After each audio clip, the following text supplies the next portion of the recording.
The United States is a nation of more than 300 million people, and we have a Senate that is comprised of 100 members. Our senators are a tiny body of elite legislators who are supposed to provide oversight for this gigantic nation of 330 million people.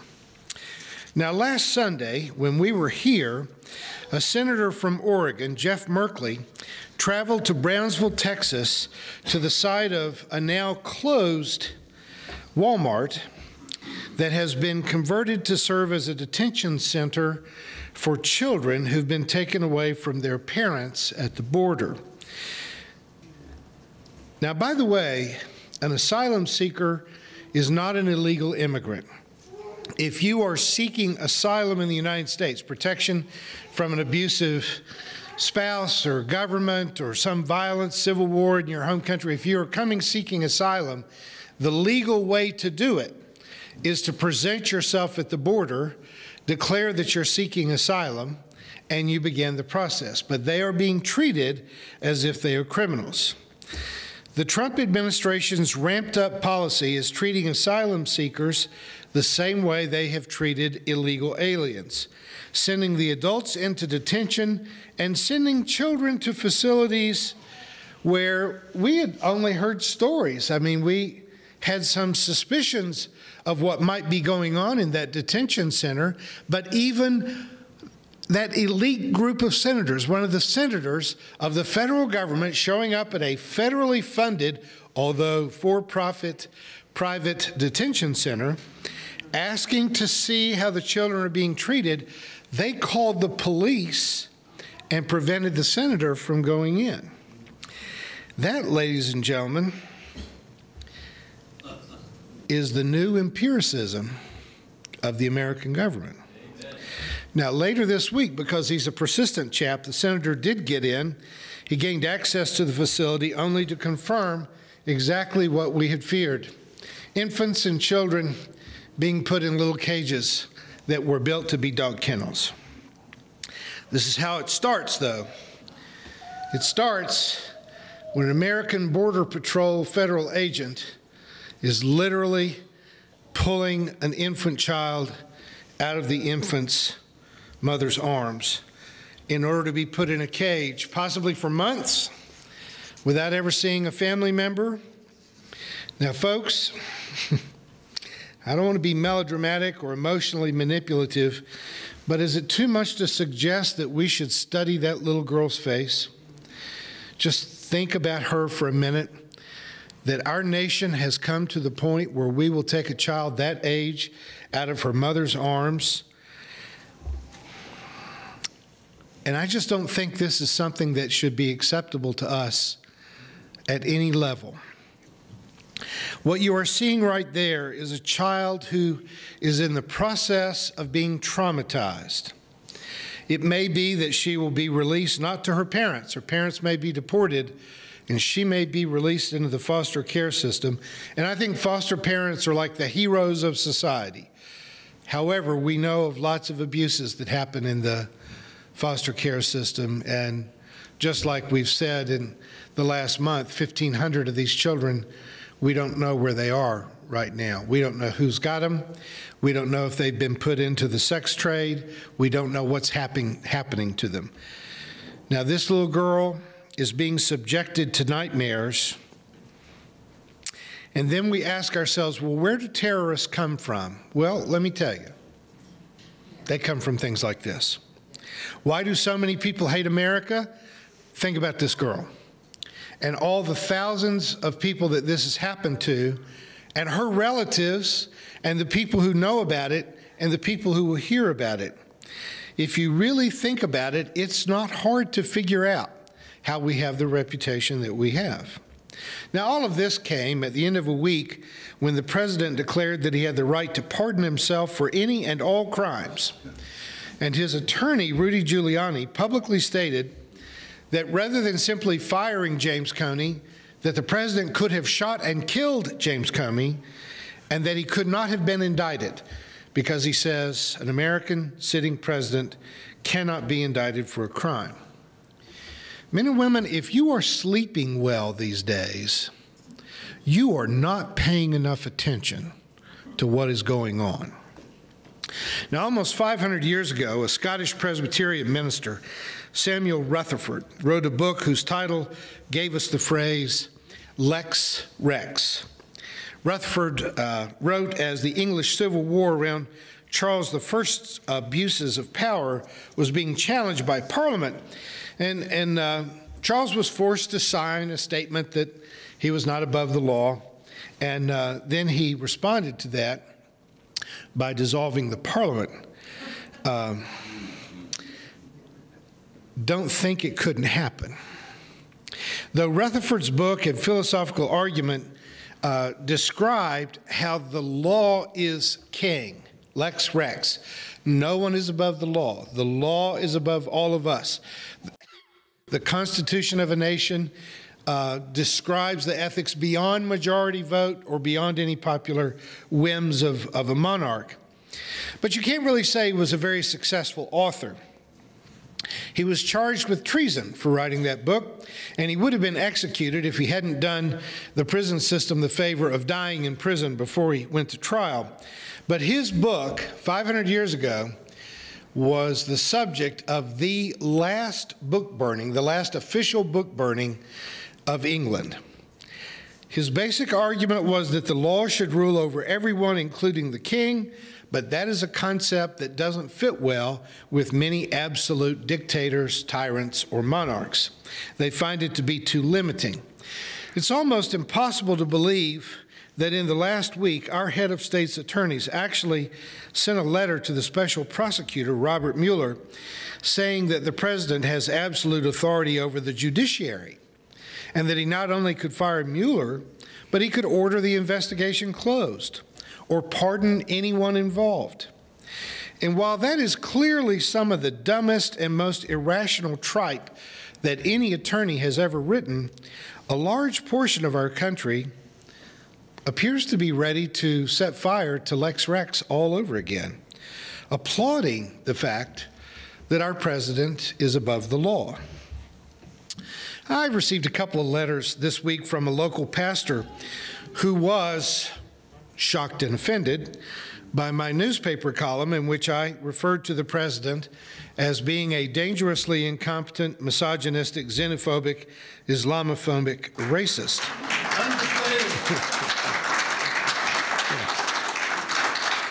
There's more I could have said, but that's what I said. Not in print. If you could hear my internal dialogue. My dad used to talk about, that could make a preacher cuss. You just have no idea. This young pastor, though, insisted to me that he thanks God every day that Donald Trump is president. And there you have it, really. I was door knocking yesterday for the Democratic Party, and I encountered some people that just shocked me. They sent me to a very poor, high-crime neighborhood in Springfield. And I met poor people who told me that they were registered voters, but that they had never voted. People in their 40s never voted. They just give it away. But I encountered one woman in her 40s who was quite strident about me being on her property, and she was telling me that she was opposed to feminism and gay rights, that her relationship with Jesus had taught her that those people already had too many rights already. And I was, she was saying, the feminist movement hasn't done anything for me. And I said, well, what about Claire's work about rape on campus? And she said, I feel like a woman who doesn't want to be raped can keep it from happening. But now, she wasn't stupid. Saying that was stupid. But this is a decent, hardworking, salt-of-the-earth person whose beliefs are so messed up that she can be enthusiastic about an imperial president who is as immoral and ignorant and dangerous as anyone that's ever occupied the Oval Office. Amen. Now, I took as our wisdom lesson today the Old Testament lesson suggested by the Revised Common Lectionary. This is getting fairly rare for us to line up with the Common Lectionary, but I look at it. And we don't read Scripture here because we think God wrote it or the Bible is the Word of God. We read it if it strikes us as being true, because the Bible is, though not God's handiwork, it is the classic collection of multiple generations of people who were trying to articulate their greatest and deepest truths. So sometimes you'll read a passage like what Sean read for us today, and every cell in your body stands up and says amen. That is, in spite of its age, it's just true. The people of Israel, according to the text, had lived as fairly disorganized tribes who had, at times, respected the leadership and authority of certain prophets or certain judges, but they had lived without a head of state. They didn't have a king or a president or a prime minister, and they were demanding of the prophet Samuel that he anoint a king who could rule over them and manage the country when they had to go to war with their neighbors. Now, mind you, they write a text like this. This was written in priestly tradition from the Temple Mount, and they're writing it as if Samuel said it before there were ever kings. But when you read it, you can tell whoever wrote this had some bad experience with kings. So this is written generations after Samuel is gone, and it's written in the temple about how corrupt the monarchy was. Now, if the monarchy had written a book, they might have written about how corrupt the priesthood was. But if you want to get your writing into the Bible, it's better to be a priest than it is to be a king. See how that works. But you have to admit that this priest pretty well nails it. He says to the people, "These will be the ways of the king who will reign over you. He'll take your sons from you to serve in his military. He'll appoint for himself commanders of thousands, commanders of 50s, and some of them he'll use to plow the ground of his farms, to reap his harvest, and to make implements of war and equipment for his chariots. And he'll take your daughters to be perfumers and cooks and bakers. And the very best of your fields and vineyards and olive orchards he will take and give to his political supporters. He'll take a tenth of your grain, your vineyards, and give it to his officers. And he will take your male and female slaves and the best of your cattle and donkeys and put them to work for him. He'll take a tenth of your flocks, and you will be his slaves." Now, beyond the obviously dated illustrations, this is all true enough, isn't it? An imperial president will give tax cuts to his wealthy peers and shift the burden of the financial support of the nation onto the backs of the people who work the hardest and have the least resources to pay. An imperial president will spend heavily on the military while cutting programs that provide health care, education, and basic food and housing to the poor.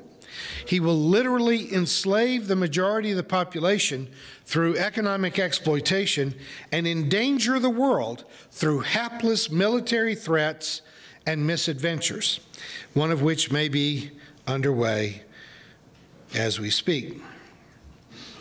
But what I want to say very clearly today is that this passage in 1 Samuel was not written 3,000 years ago to warn us about the presidency of Donald Trump. Though Trump is our tyrant du jour, this text was written to defame several ancient kings who had already usurped too much power from the people for their personal gain. This is not so much about Trump as it is about power. Trump just proves that classic proverb that says, "Power corrupts, and absolute power corrupts absolutely." You know, a lot of my heart is with the poor of Nicaragua, and I was pleased. David and I were down there a few years ago, and we were wearing Sandinista pins. Manuel Ortega had made it back into the office of the presidency, and there were feeding centers in the schools, and there were more schools being opened, the roads were being paved, there was electric generation, and we were feeling pretty good about that. And then recently there have been riots in the streets. Hundreds of people have been killed, and the opposition is a conservative business class. I don't trust them either, but over the years it appears that Ortega has moved from being a liberationist socialist into being a dictator, and he still uses the language of liberation. And I've corresponded with some of my friends in Nicaragua this week that were wanting to know what's in the American media about it. You just have to say nothing. I mean, I hear about it on Democracy Now!, but other than Democracy Now!, I'm hearing nothing about Nicaragua, and it's bad. It's gotten very bad. But there's been no swing greater in my lifetime than my own contemporary, the Haitian president Jean-Bertrand Aristide. He graduated from seminary the same time that I did, and he and I and Archbishop Oscar Romero were all schooled in liberation theology. He was passionate about confronting the abuses of the successive Duvalier dictatorships in Haiti, so much so that he left parish priesthood, ran for president, and won. And he attempted to initiate a number of major reforms, nationalizing certain businesses, raising wages, trying to get the standard of living of the poor in Haiti to improve. But he caught a lot of opposition from the wealthy, from the corporations, and from the military. So there were violent coups, and he was ousted, and then he got back in. But the little priest of Haiti was transformed through opposition into being a violent dictator. He used a practice called necklacing, where they would take a car tire and chain a person's hands, and then they chain it around his waist, then fill it with gasoline and set it on fire.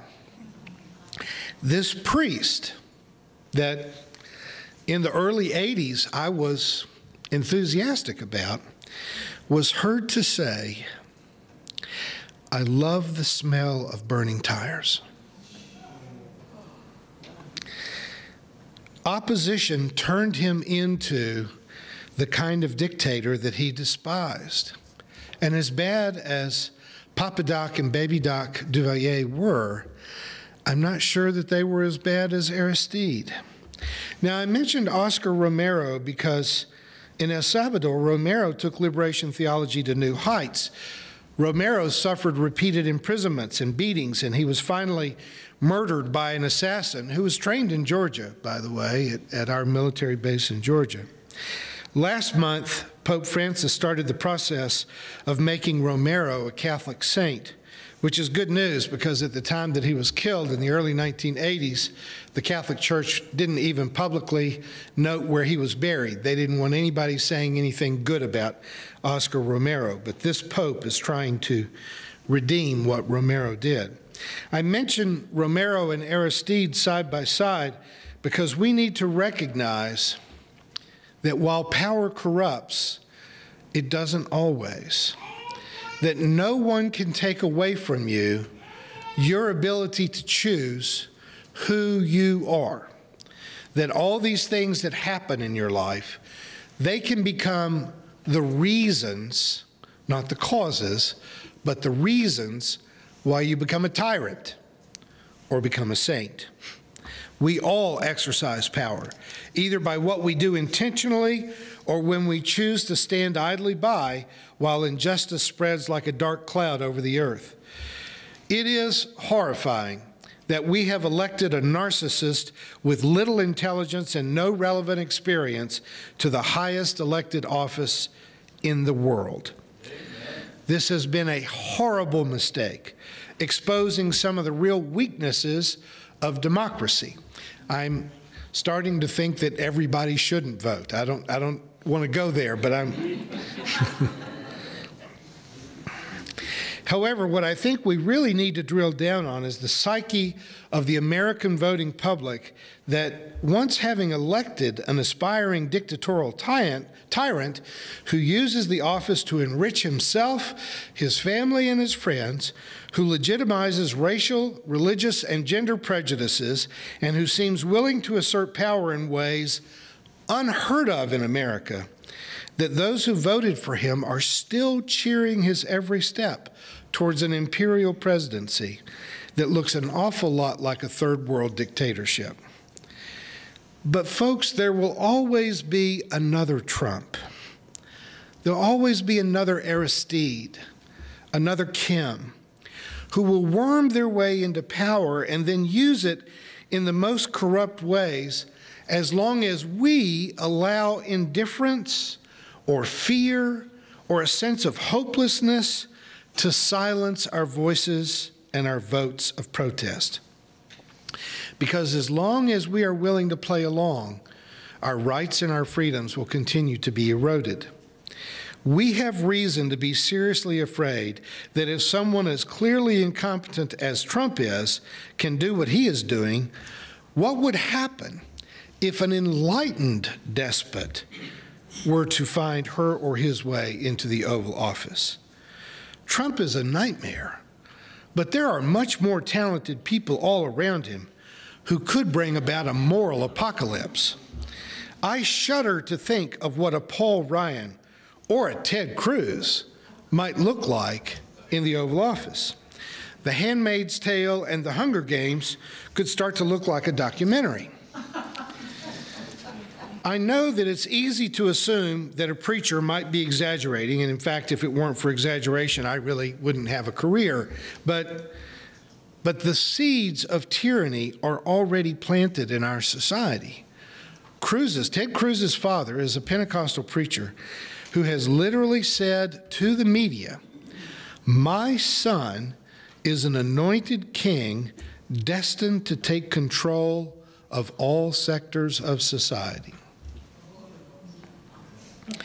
And before you get too comfortable assuring yourself that it could never happen, please realize that Cruz is an Ivy League educated lawyer with experience in government who's twice as intelligent as Donald Trump, and yet Trump has managed to become an imperial president.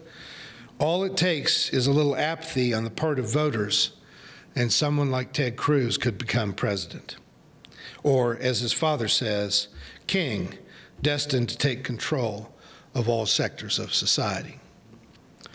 There's been endless conversation about how Trump managed to win, whether it was clever manipulation of the Electoral College or Russian involvement or split votes for Jill Stein or Bernie Sanders.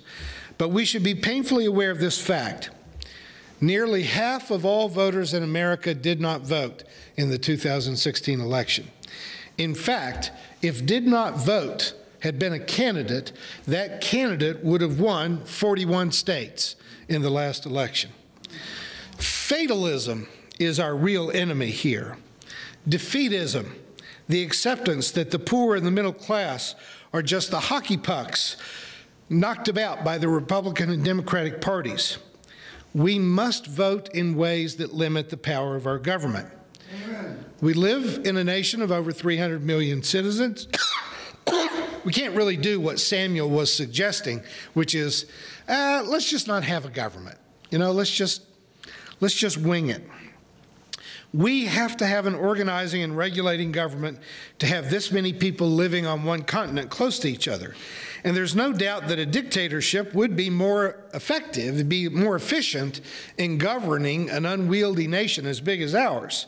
There's less waste, there's less bureaucracy, things happen faster and more efficiently. It's just so unsatisfying to the citizens. It was like in Plato's Republic when Socrates had finished describing how the perfect state could be run.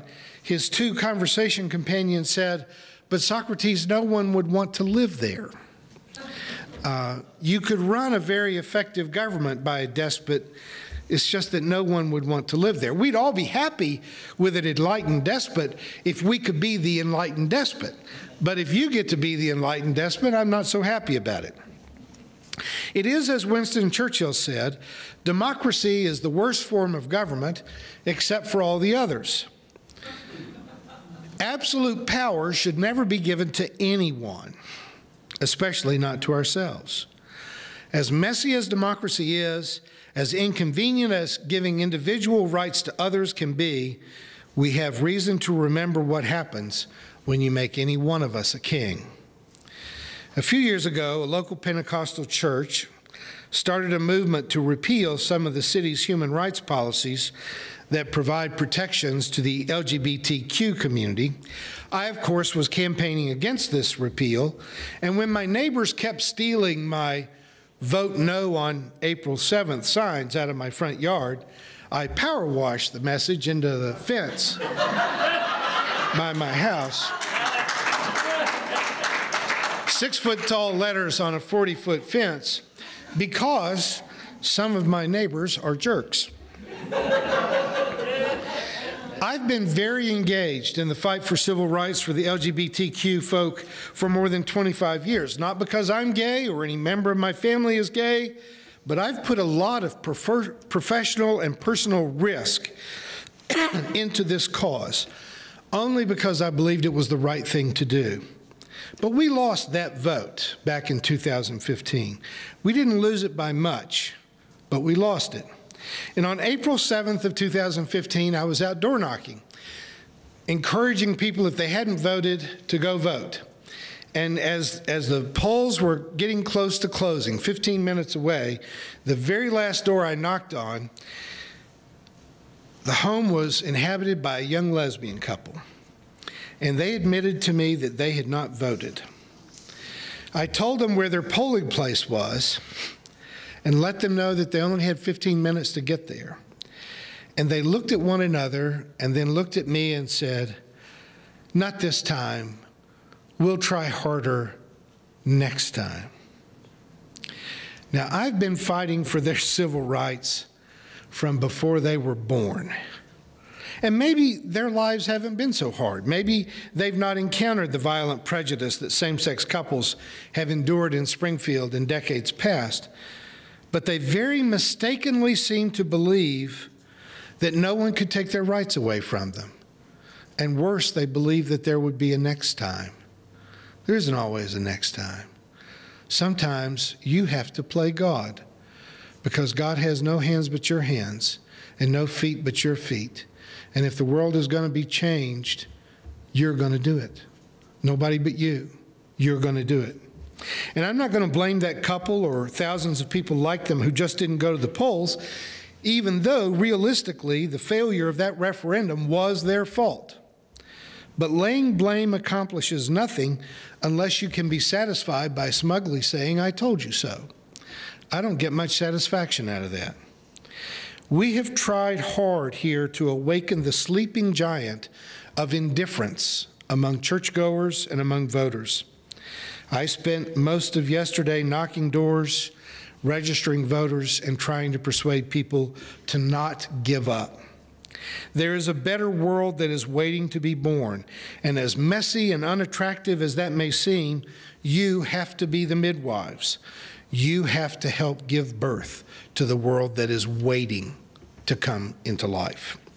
We need to help the poor, the hopeless, the defeated, the oppressed to become informed voters, because we know that the alternative is an imperial king, and haven't we already had enough of that? This is no time for us to surrender. Amen.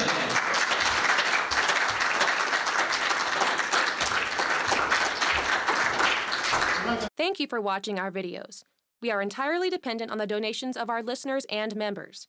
We hope that you find this content to be important enough to help us to keep offering these videos to the public at no charge by becoming a regular contributor. Please click on the donate button on our website at www.spfccc.org. Thank you for your support of progressive religious programming.